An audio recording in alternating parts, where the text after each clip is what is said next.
एक बार फिर से वेलकम है आप सभी व्यूवर्स का हमारे इस नए पॉडकास्ट में। और बातों बातों में आज हम आ चुके हैं ब्यूटी एक्सपर्ट लोकेश नौलखा जी के पास में और उनसे जानेंगे बहुत सारे ब्यूटी टिप्स।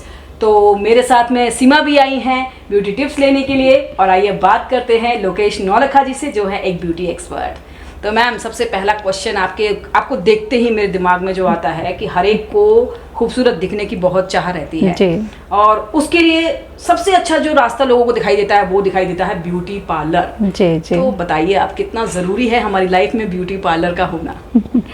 देखिए, ब्यूटी हर किसी के अंदर होती है, ठीक है, इनर भी और आउटर भी, ठीक है। दोनों जगह ही हमें खूबसूरत दिखना ज़रूरी होता है। एक हमारा व्यवहार भी बहुत ज़रूरी होता है और हमारा चेहरा तो इम्पॉर्टेंट है, क्योंकि हमारा फर्स्ट इम्प्रेशन हमारे चेहरे से आता है। अगर हम कभी बीमार भी होते हैं तो फर्स्ट इम्प्रेशन हम पहचान लेते हैं कि आप बीमार हो चेहरे से। तो इसीलिए जो है ना, फेस को अपना मतलब सही रखना बहुत ज़रूरी है। फेस हमारा सिग्नेचर है, हमारा हाँ जी, बॉडी का सिग्नेचर जो है फेस है। बीमार पड़ी हैं तो, गुस्सा है तो, खुश हैं तो, वो सभी एक्सप्रेशन, सारे एक्सप्रेशंस चेहरे पे आते हैं। तो अब बात रही इसकी केयर की, तो केयर देखिए, जैसे आपके टीनेजर्स हैं उनकी केयर अलग है, मिडिल एज है उनकी केयर अलग होती है, और जो मैच्योर हैं वो लोग उनकी अलग देखभाल। का मतलब जो मैच्योर स्किन, हाँ, 40 प्लस या 60 क्रॉस कर जाते हैं, जी जी जी जी, स्किन केयर जो है वो अलग हो जाता है, अलग अलग हो जाती है। तो ये जो चीजें, जैसे हम लोग बचपन से तो नहीं, लेकिन थोड़ी सी एज जब हमारी हुई तब हम देखने लगे कि एक पार्लर जाने पर फेशियल करवाना बहुत ज़रूरी है। और पार्लर में भी हमें सलाह यही दी जाती है कि भाई आपको हर महीने आपको फेशियल करवाना है जी। तो और फिर आपके पास इतने सारे ब्रांड होते हैं, आप ये लीजिए ये लीजिए, तो मतलब सो मच कंफ्यूजन कि हम करें तो करें क्या। और घर वाले कह रहे हैं कि अरे नहीं, तुम्हारा तो चेहरा खराब हो जाएगा, फेशियल करोगे तो स्किन लूज पड़ जाएगी। नहीं नहीं, ये जो मिथ्या है बिल्कुल गलत है कि फेशियल करने से स्किन खराब होगी। स्किन फेशियल से खराब भी होती है, मैं दोनों ही चीज कह रही हूँ। क्योंकि जो है ना, अगर आप एक्सपर्ट के पास गए हो, किसी ब्यूटी एक्सपर्ट के पास गए हो, और मैं कहती हूँ क्लाइंट को भी अवेयर होना बहुत ज़रूरी है इस कंडीशन में। मतलब एक तो क्लाइंट को ये पता होना चाहिए कि हम किस ट्रीटमेंट के लिए गए, ठीक है, पार्लर के अंदर, और फिर ऑनर से उसके बारे में डिस्कस करें कि भाई मुझे इस तरीके से मुझे ये ट्रीटमेंट चाहिए। अगर आपको टाइटनिंग का है तो टाइटनिंग का लीजिए, अगर आपको पिगमेंटेशन का है तो उसकी डिस्कस करिए। पहले जो ना डिस्कशन होना बहुत ज़रूरी है। आप जैसे मैंने सुना है सभी के यहाँ ऐसा होता होगा कि वो बोलते हैं कि नहीं, कुछ एक एज होती है, हाँ जी, तब से हम फेशियल करवाना शुरू करना चाहिए। मगर आज जैसे 80 के बाद या 60 के बाद हम फेशियल करवा सकते हैं, तो क्या ये सही है कि नहीं? नहीं, देखो, फेशियल की कोई उम्र नहीं रही है। अब आज की डेट को देखो तो, आज के समय को देखते हुए फेशियल की कोई उम्र नहीं है। वो इसलिए क्योंकि आजकल प्री मैच्योर स्किन पहले से ही हो जाती है, क्योंकि आप इतनी भाग दौड़ कर रहे हो, बहुत पहले पढ़ाई करते हो, फिर उसके बाद तुरंत जॉब में, तो अपनी केयर तो आप अच्छे से कर ही नहीं पाते हो। और मैं ये देखती हूँ, जैसे एज अ मदर मैं भी बच्चों को देखती हूँ अपनों को, तो वो खाने पीने में भी बहुत लापरवाही रखते हैं। तो प्री मैच्योर स्किन तो आपकी टाइम से पहले ही हो गई, ठीक है। तो उसकी देखभाल आप 18-20 साल से शुरू कर सकते हो, और 30 पे तो आपकी बहुत ही नीड हो जाती है इस चीज के लिए। में हम कितनी फेशियल, मतलब मंथ में एक फेशियल लेनी है? हाँ जी, 21 डेज के बाद रिसाइकल होती है हमारी स्किन की, तो उसके लिए हमें बहुत ज़रूरी होता है कि क्लीनअप है। तो वो हम जैसे एक मंथ में हमने एक फेशियल ली, जी जी, तो उसमें हम 2 क्लीनअप ले सकते हैं कि एक ले सकते हैं? नहीं, एक ही लेंगे आप मंथ में। मैंने बताया ना, 21 डेज बाद ही आप ले सकते हो। मतलब क्लीनअप या फेशियल दोनों में से 21 डेज बाद ले सकते हैं। हाँ जी, मतलब जब हम जा रहे हैं किसी के पास में ये ट्रीटमेंट लेने के लिए, फेशियल करवाने के लिए, तो हमें नहीं पता कि हमारे स्किन को क्या जरूरत है, हमारी क्या नीड है। जैसे आप बता रहे कि भाई आप जाके उनसे कंसल्ट करें कि मुझे टाइटनिंग। अब आम आदमियों को नहीं पता कि टाइटनिंग के फायदे क्या हैं, क्या नुकसान है। ऐसा नहीं है, क्लाइंट इस वक्त बहुत अवेयर है। अच्छा। बहुत अवेयर है, वो क्वेश्चनिंग करता भी है। बहुत कम क्लाइंट हैं जो नहीं करते हैं। तो मैं मानती हूँ कि ऑनर को उन्हें सजेस्ट करना चाहिए, अगर आपका मतलब उसको रन करना है अच्छे से अपने पार्लर को, अपनी पब्लिसिटी अच्छी चाहते हो, तो मतलब उसको चीट मत करो। उसको सही सजेशन दो और सही टाइम पे और सही तरीके से फेशियल दो। क्योंकि पार्लर भी बहुत खुल गए, जैसे मान लीजिए आपके साथ कोई हेल्पर है और उसके पास कोई डिग्री डिप्लोमा या उसने सीखा नहीं, आपके पास जितना सीखा उसने अपना पार्लर खोल लिया, अब उसे भी उतना ही ज्ञान नहीं होगा, मुझे लगता है कि वो एक अच्छा चीज आपको सलाह दे सके।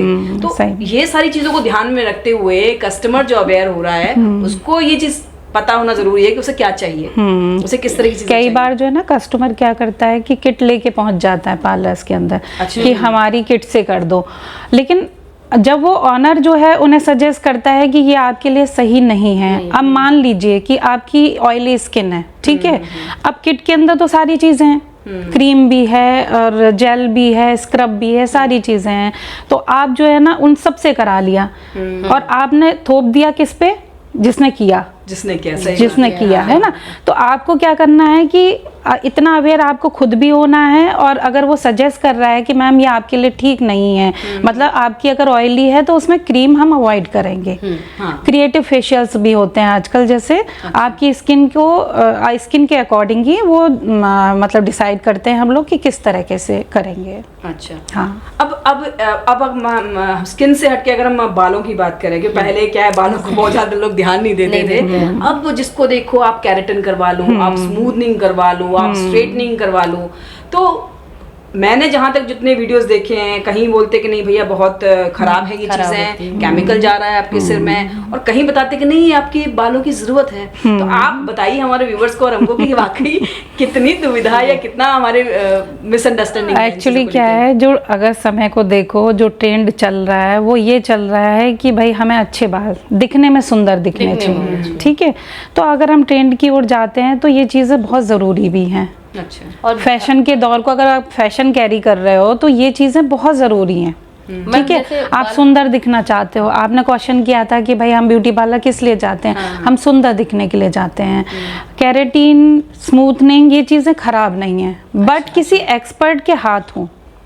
आपका वर्जिन हेयर है, कोई प्रॉब्लम नहीं है, उसने टाइम से और अच्छे से किया है, कोई प्रॉब्लम नहीं होगी। आप मतलब 10 बार भी करा लोगे कोई दिक्कत नहीं होगी। अच्छा, मैंने खुद अपने एक क्लाइंट के, आप सोचिए कि उसने पहले पमिंग के लिए बोला और फिर 10 घंटे बाद ही घर के सजेशन, मतलब घर में लोगों ने कहा ये क्या कराया है, ये क्या कराया, तो उसके बाद स्मूथनिंग करी। अरे बाप रे। तो आप खुद सोच सकते हो कि क्लाइंट का बाल कितना स्ट्रांग होगा और करने वाला कितना नॉलेज होगी उससे, कि वो बाल खत्म नहीं हुआ।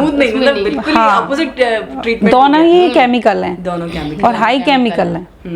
तो आप सोचो कि बाल बचता है, लेकिन वो मतलब तरीके से हो चीज, ये ना हो कि चीट कर रहे हो, आप चाइनीज कोई प्रोडक्ट रख रहे हो और क्लाइंट को कुछ और बता रहे हो उसमें कि ये चीज है। जब क्लाइंट आपको पैसा नहीं देना चाह रहा, हाँ, एक ये भी है, हाँ, आप पे नहीं ढंग से कर रहे हो तो कहीं ना कहीं वो भी अपना देखता है कि हमारा क्या बेनिफिट है, तो उसमें भी मेंटेन कर। मैम हेयर स्पा जो होता है वो हेयर्स के लिए कैसा होता है? डॉक्टर्स तो कहते हैं करवाना चाहिए। हाँ जी, हाँ। एक्चुअली क्या है, हेयर स्पा बहुत अच्छा है क्योंकि उसमें क्या है, आपको एक तो मसाज मिलती है बहुत अच्छे से, और जो भी हम उसमें प्रोडक्ट पेनिट्रेट करते हैं ना वो आपकी स्कैल्प में होता है और आपके जो लेंथ होती है उसमें होता है बहुत अच्छे से। और स्टीम देखो, हम कितने पुराने ज़माने से, रानी महारानियों के ज़माने से देखो तो स्टीम का चलन तभी से है।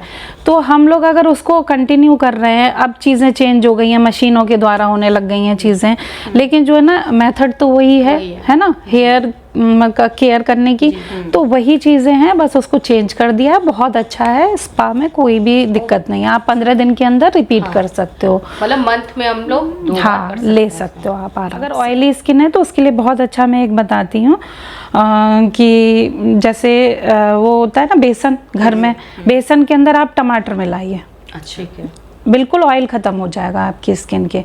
सेकंड जो है आपका, जैसे ड्राई स्किन है, ड्राई स्किन से आजकल ग्लो बहुत मांगते हैं, तो ग्लो के लिए आप क्या करो, जो अलसी होती है ना, अलसी या फिर चिया सीड्स, अच्छा, उसमें से कोई भी चीज़ अवेलेबल हो आपके घर में, आजकल तो सभी अवेयर हैं, कुछ ना कुछ रखते हैं अपने लिए, तो वो आप थोड़ी देर मतलब पानी में डिप कर दो और उसके बाद उसका जो थोड़ा सा जूस सा अलग हो जाता है, अलग अलग जेल जैसा हो जाता जेल जैसा, हाँ। तो वो जेल आप ले लो और जेल के साथ 2-3 ड्रॉप आप आलमंड ऑयल की डाल लो और 2 ड्रॉप नींबू का डाल लो आप, और इन तीनों को मिक्स करके जो ना फेस पे लगाओ। टाइटनिंग भी मिलेगी आपको, ग्लो भी मिलेगा, और जो आप कह रहे थे कि ड्राई हो रहा है वो भी ड्राइनेस भी कम हो जाएगी आपकी। बालों के लिए घरेलू नुस्खे में देखो सबसे बढ़िया है एलोवेरा। अच्छा, जो बच्चे छोटे हैं ना, अगर उनकी मम्मियाँ एक काम कर लें, जैसे एलोवेरा के अंदर शुगर मिला के, चीनी जो होती है हमारी, उसको मेल्ट करके और वो स्कैल्प पे लगाओ। अच्छा, स्टार्टिंग से बच्चों के, हाँ, छोटे बच्चों के। अच्छा। तो ग्रोथ भी अच्छी होती है और मतलब हेल्दी भी रहता है हेयर, तो मैम इसको शाइनी भी रहता है। वॉश कर दो 1-2 घंटे बाद। हाँ, एलोवेरा को कभी भी, जैसे एलोवेरा आजकल बहुत होम रेमेडी की तरह यूज हो रहा है, कभी भी सिंगल मत यूज करो उसे। अगर आप फेस पे भी कर रहे हो या हाथ पैरों पे भी कर रहे हो तो कुछ मॉइस्चराइजर या ऑयल डाल के करो, ऐसे डायरेक्ट मत करो। डायरेक्ट से उस बहुत नुकसान होते हैं। क्योंकि एलोवेरा का आप मुंह पे भी लगा सकते हैं, बालों में भी लगा सब जगह लगा सकते हैं, पर उसमें कुछ ना कुछ मिक्स मिला लिया जाए, जैसे हल्दी टाइप का या कुछ गुलाब जल टाइप का, कुछ भी मिला ऑयल। अच्छा, कुछ भी करो। और पिंपल्स वाली स्किन होती है, उसमें आप थोड़ा सा यही है कि जब भी आप फेशियल लेने जा रहे हो तो स्ट्रिक्टली ये देखो कि क्रीम तो नहीं यूज हो रही है आपके चेहरे पे, ठीक है। और क्रीम हो रही है तो किस विटामिन सी में है वो, तो कोई प्रॉब्लम नहीं होगी आपकी, और अच्छी क्वालिटी की है तो कोई प्रॉब्लम नहीं होगी। और होम रेमेडी के लिए आप हर घर में जो है ना थोड़ा सा वो होता है, ये कॉफ़ी होती है, कॉफ़ी के अंदर आप नींबू और शहद मिला के लगा सकते हो, तो बहुत अच्छी रेमेडी है, होम रेमेडी है, इससे काफ़ी आराम होता है पिंपली स्किन को। अच्छा मैम, अगर आपकी पर्सनल बात पूछी जाए कि आप किस तरह से अपनी केयर करती हैं, कैसे फिट रहती है, आपका रूटीन क्या है? नाइट देखो ज़्यादातर तो मैं होम केयर ही प्रेफर करती हूँ अपने लिए, और क्लिनजिंग, टोनिंग, मॉइस्चराइजिंग मैं सबसे ही बोलना चाहूँगी कि ये बहुत ही ज़रूरी चीज़ें हैं। ये आप 2 बार भी कर लोगे ना दिन में तो बहुत ही अच्छा रहेगी। आपका जो पीएच लेवल है स्किन का, और पानी ज़्यादा पिए, इतना ज़्यादा भी नहीं पीना है कि भाई मेरे को पानी पे ही डिपेंड रहना है, बट ये है 6 गिलास आप, हाँ 6 गिलास 5 गिलास जितना भी पी सकते हो आप उतना पानी पीजिए, और साथ में जो है ना क्लिनजिंग, टोनिंग और मॉइस्चराइजिंग 2 टाइम जरूर कीजिए। जल गई थी, बर्न हो गई थी, तब मुझे ये चीज पता चली। वो भी नहीं, मतलब जो वो होता है ना गैस गीजर, वो उसका पाइप फट गया तो पूरा पानी मेरा एक फेस पे गिरा था आके, वन साइड पे, तो उससे पूरा बर्न हो गया था। और वो बर्न होने के बाद कोरोना में कोई ट्रीटमेंट नहीं दे रहा था। क्या पैचेस आ गए थे मैम आपके ब्लैक कुछ? हाँ, तो उसमें मैंने सिर्फ एक ही चीज से ठीक किया था, वो भी था गोले का तेल और कपूर से। अच्छा, वो सारे निशान चले गए थे। हाँ, क्योंकि 3rd लेयर तक बर्न हुआ था मेरा, तो वो बहुत ज्यादा हो गया था। कोकोनट ऑयल और कपूर को मिक्स करके, हाँ, उसको लगाया था मैंने, तो उससे थोड़ा आराम हुआ मुझे। तो आज के पॉडकास्ट में और बातों बातों में हमने जाना कि सबसे पिन पॉइंट जो था वो था कि पेशेंस रखना है अगर आप घरेलू नुस्खा अपना रहे हैं। बाकी बाजारों में बहुत सारी चीजें हैं, आपको अवेयर होते हुए चीजें लेनी हैं और उनका इस्तेमाल करना है। आप पार्लर भी जा सकते हैं, घर में भी अपने आप को खूबसूरत बना सकते हैं। तो आज की गेस्ट लोकेश नौलखा जी को हम करते हैं यहीं पर धन्यवाद कि आपने अपना टाइम दिया, और आप सभी करते हैं नमस्कार।